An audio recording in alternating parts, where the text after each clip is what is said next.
Today, I'm going to be testing mouthpieces. I have 1, 2, 3, 4, 5, 6, 7, 8, 9, 10, 11, 12, 13 different mouthpieces to try out. And some of them are similar, some of them are different.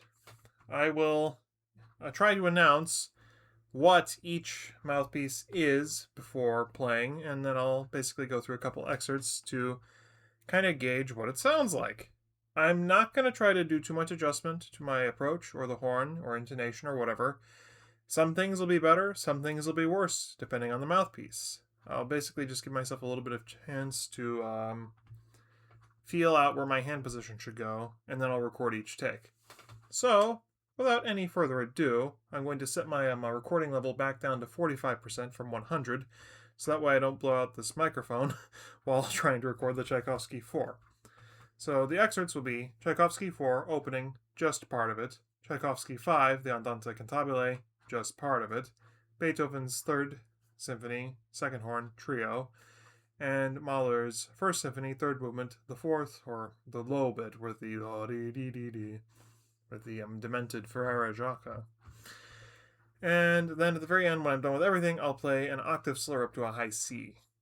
And, yeah, I'm saving the best for last. Rest in peace, my chops. First up is a Schilke 27.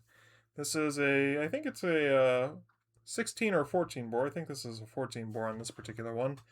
And it's a fairly narrow rim. It's not terribly big, but it's flat. It's not the thinnest that I have, but it's not giant.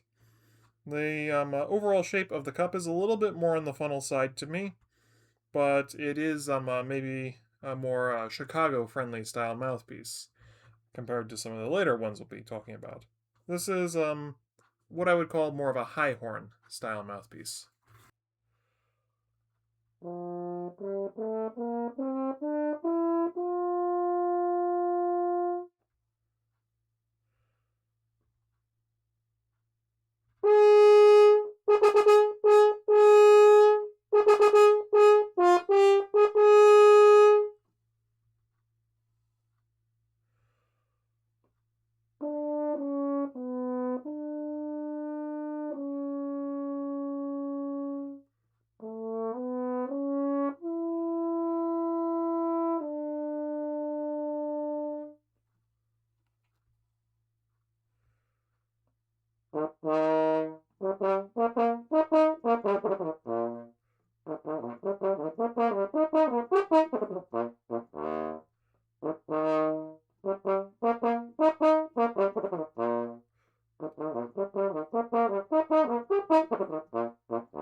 Next up is a Osmun London Cup. This is an L14. It's, I think, the same bore as the Schilke, so that's why I think the Schilke is a 14 bore.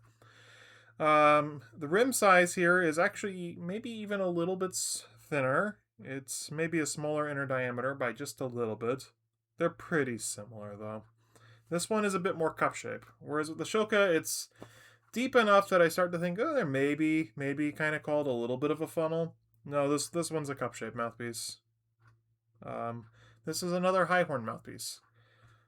And, well, these are going to be candid takes for the low horn excerpts, that's for sure.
Next up is a Patterson L14. This is a 12A mouthpiece. It's a 12 bore.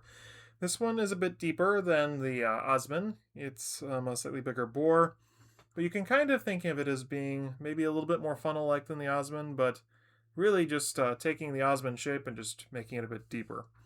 I'm using a C series rim, or Chambers series rim, C series, and this makes it a little bit more suited as a high horn style mouthpiece. I've played on this a lot, so it's kind of cheating compared to the others.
Next up is another Patterson 12 Oliphant mouthpiece. This is just 12, it's not 12A, it predates the 12A. And I'm using the correct rim for a Patterson mouthpiece on this. This is 17.5. It's a very solid rim. It's a bit thicker than I like. And it should illustrate a couple tempo changes in my excerpts. Every time you switch a mouthpiece, a lot of muscle memory kicks in, so that's a dangerous thing when you're doing this. And there's some tempi that are easier or harder. So I'm kind of just going with the vibes here. I'm going with what the mouthpiece feels like it wants to do, which should also be a hint as to how the psychosocial element of a mouthpiece plays into performance.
Following that is the Strachan H2A, which I think is the predecessor to their current H series. This is actually a natural horn mouthpiece, so, well, to briefly reiterate the previous mouthpieces, I had a high horn mouthpiece, a high horn mouthpiece, two workhorse, kinda high horn mouthpieces. This is the first proper low horn mouthpiece. Though I would say the Patterson with the big rim is definitely kind of leaning more into low horn territory.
One other aside on the Strachan mouthpiece is that it's the first one to use a genuinely really thin rim.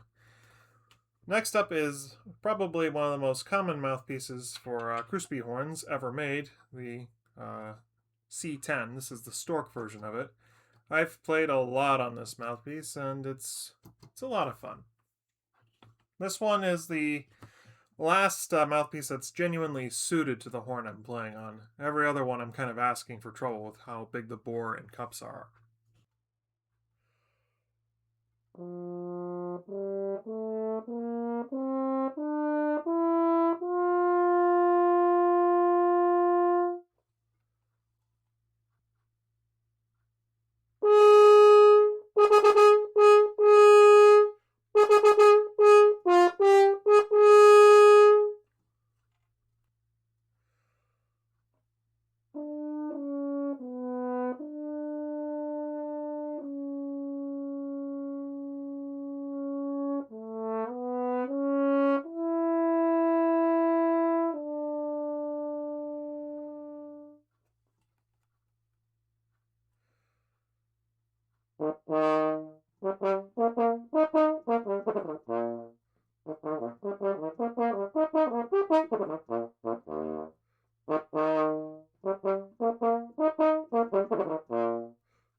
Next up is the most common mouthpiece ever used on a Con 8D is the C8. This is another Stork version of the mouthpiece. I've played a lot on this mouthpiece. And just to kind of highlight any possible bias between these. But I will say more gurgling is likely to happen because the bigger bores allow you to move more air through the horn, and as I talk, it's going to start condensing, so apologies in advance.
Next up is one of the first true funnel mouthpieces I have.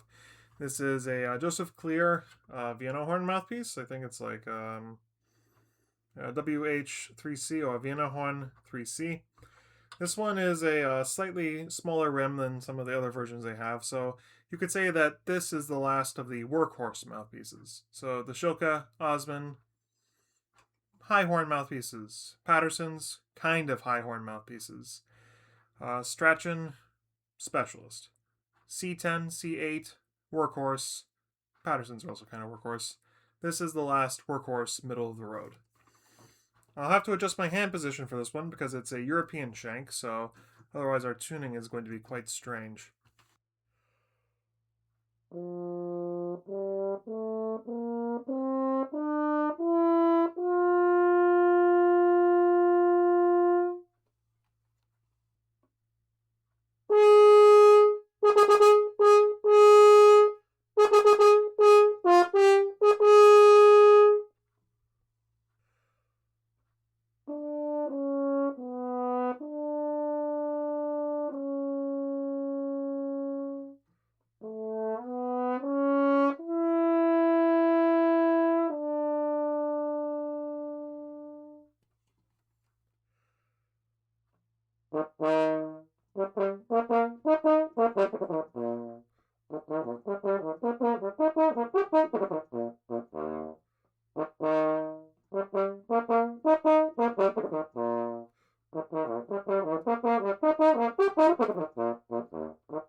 After the Vienna horn mouthpiece is a Stork M8. So this is based on the Philip Myers Cup.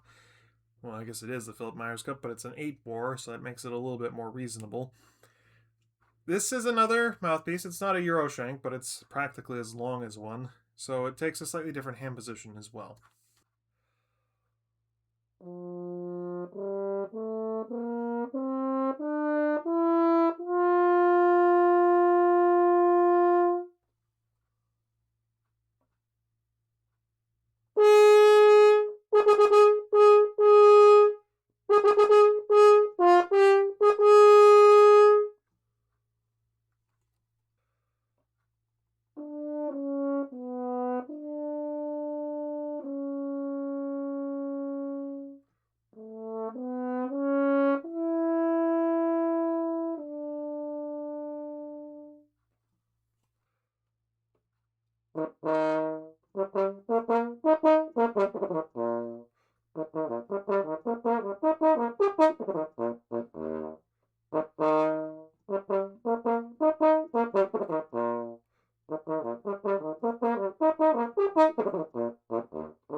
while the M8 is used for high horn, it's really getting into the realm of low horn mouthpiece, and it's probably pretty clear how big the sound is for that.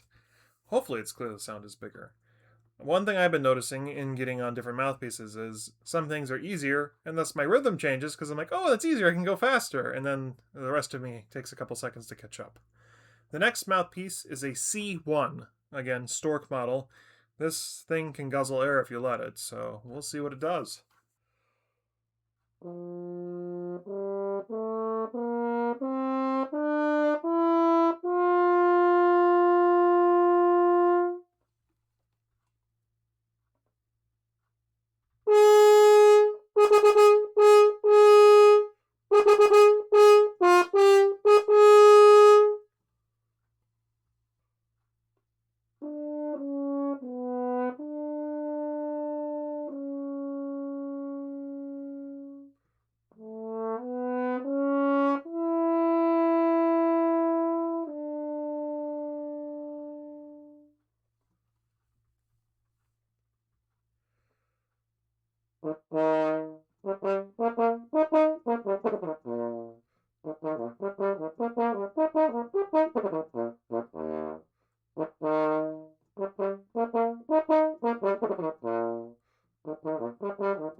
Next up are three very deeply unserious mouthpiece designs, and they're the ones I'm most comfortable on. Well, the first two are, the third one won't be. So the C1, just to reiterate from previously, is a really big air guzzling mouthpiece. This next mouthpiece is, if you can believe it, even bigger. It's an M1.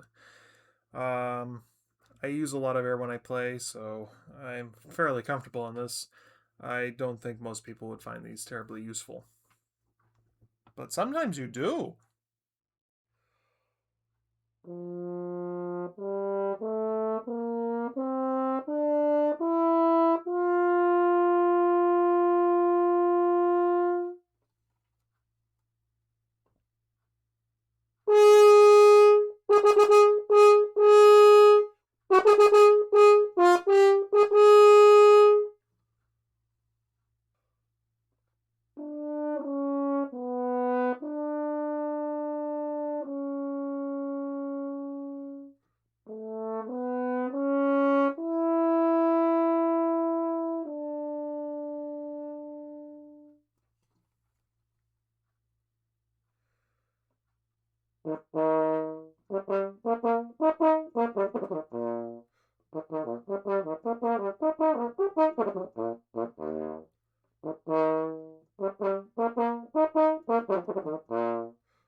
Next up is, well, you can't really get a bigger mouthpiece than an M1, not without doing something absolutely ridiculous.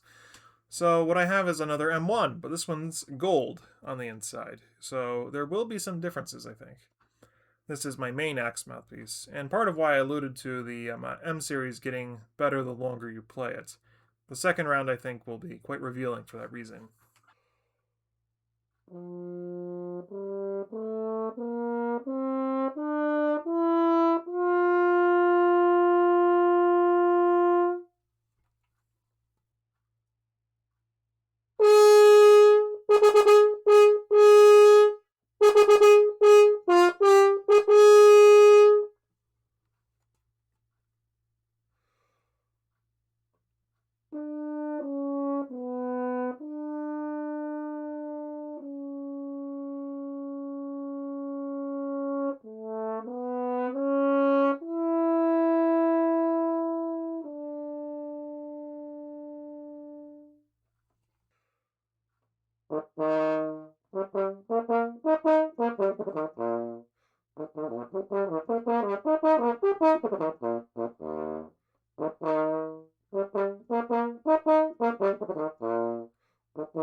You may have noticed that sometimes the pitch wanders on the bigger mouthpieces, especially for low notes.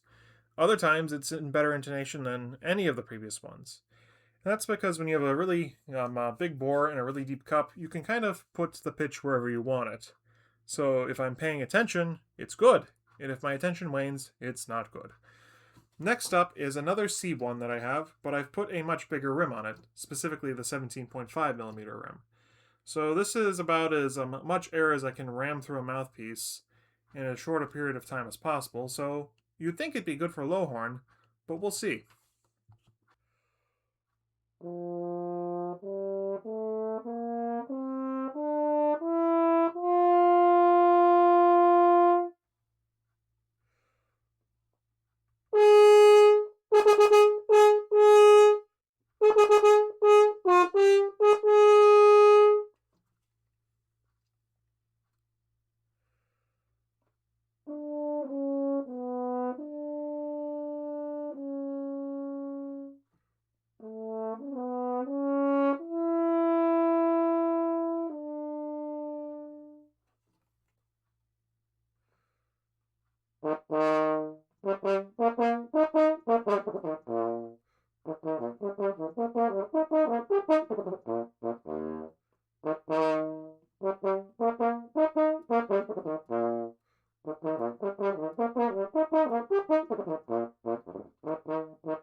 Next up are a bunch of high Cs. I've saved these for the end.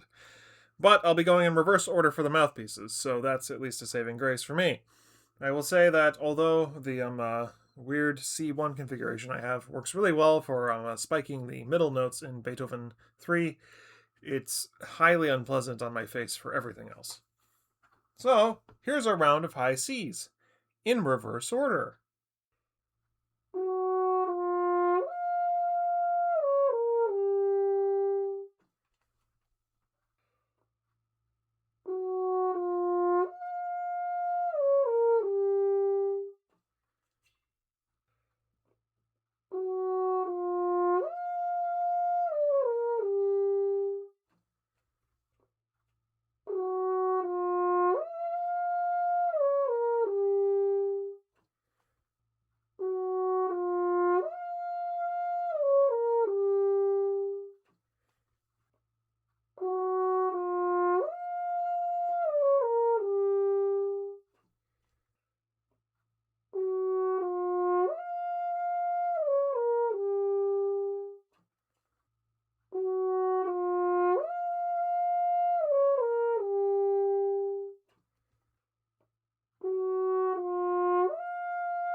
And with that, my mouthpiece test comes to the end. You might have noticed a number of the Beethoven 3s don't have quite the same number of bums, and partially it's kind of boring recording the same 4 excerpts and the scale over and over again, so I had to do something to make it a bit more interesting. I picked 3 winners as far as feel goes on mouthpieces for this test. The Patterson with the C-Series rim, really love the high horn on that. I can forgive anything on the low horn just because of that. The M1 with the gold, I also really liked. A bit of bias because it's what I play on normally anyway. But I just, if I like the sound, I'll put up with almost anything. The silver rim was okay, but it doesn't necessarily say beat out number 3 on my 3 picks, which is the C8, which was really fun to play on. I understand why I played on it so long now, because it's a good mouthpiece. A good sound, very solid, and for me it gives a little bit more airflow than the C10, even though the C10 is more optimized for my horn. Both of them are pretty good, though. Mouthpieces, overall, though, I liked them. They're all playable. I didn't hate any, except for the Oliphant 17.5 rim on the C1, which just hurt to play. And I wasn't a big fan of the Oliphant rim in general. The sound in some registers was the best, so on the Oliphant mouthpiece itself, I can accept that. But it felt unpleasant for other things, so I would only use it in certain things. The most variable was the Strachan. Like, sometimes I loved the sound the most, other times it was the most squirrely. I guess that's, part of the deal of putting a natural horn mouthpiece on a modern horn. On natural horn, I like it the most. One other honorable mention goes to the Vienna horn mouthpiece. It had a really outstanding sound on the Tchaikovsky 4. But this kind of highlights a big thing about all these mouthpieces, is that the sound isn't that different, especially on all those high horn excerpts at the end. The main difference was feel, and what I feel more comfortable on. If I feel comfortable, I'll generally sound better. Shocking, especially on high horn.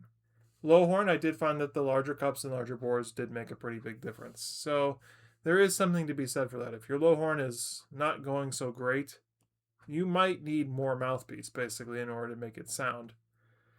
As far as timbre goes, there are differences, but they're subtle. They're all completely overshadowed by what I'm trying to get out of the horn by default with my own body. So that's why things like the C8, the M1, they just, exactly what I need to do. They do what I want because they already want to do that. Whereas with the Schilke and the Osmun, I can kind of get them to do, especially the Osmun, but I'm kind of fighting against what the mouthpiece actually wants, and then that's no good until I'm playing high horn. So I guess, you can take a feather out of the trumpet player's caps and use mouthpieces to the repertoire that they are best suited towards. I certainly use that with the natural horn mouthpiece. But for your main acts, as long as it feels comfortable, that's actually the most important thing. It's 30 minutes of playing to state the obvious, but sometimes it's necessary. So, happy mouthpiece hunting to anyone doing so. I will continue doing this despite proving to myself that I don't need to, because it's fun. And there's always something to be learned, because although the differences are subtle, I learn a little bit from each mouthpiece, and I can apply that to the one I play on for the most part. As a final note, I recorded all of this on my Knopf. This is a medium-large bell, yellow brass horn, almost a Geyer in terms of how it's designed. On paper, the Schilke should have been the best mouthpiece. No questions asked. Instead, I found that the majority vote of mouthpieces were kind of New York style, Chambers 8, Myers 1. Not what you would expect for this type of horn. The only conventional mouthpiece that worked really well was, the Patterson cup, which, well, of course it does. It's meant for the horn. But even then, I'm using the Chambers rim. So this tells me 2 things. One is generalities are useful, but not absolute. And 2, The way my physiology interacts with mouthpieces is more important than how the mouthpiece interacts with the horn. I need that smaller rim. I need that slightly larger cup and greater airflow. And if I'm getting that, then I'll overcome anything with the machine. The machine, as long as you're putting air through it, it'll run. But if I can't put air through it, then it won't run and it won't matter at all. So I guess this shows at the end of the day that as much as I love to talk about gear, the only instrument that matters is you.